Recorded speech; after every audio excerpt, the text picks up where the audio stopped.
سورة القارعة مكية. بسم الله الرحمن الرحيم. القارعة ما القارعة وما أدراك ما القارعة يوم يكون الناس كالفراش المبثوث وتكون الجبال كالعهن المنفوش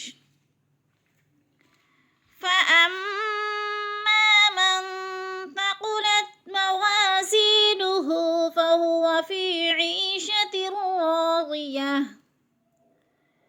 وأما من خفت موازينه فأمه هاوية وما أدراك ما هي نار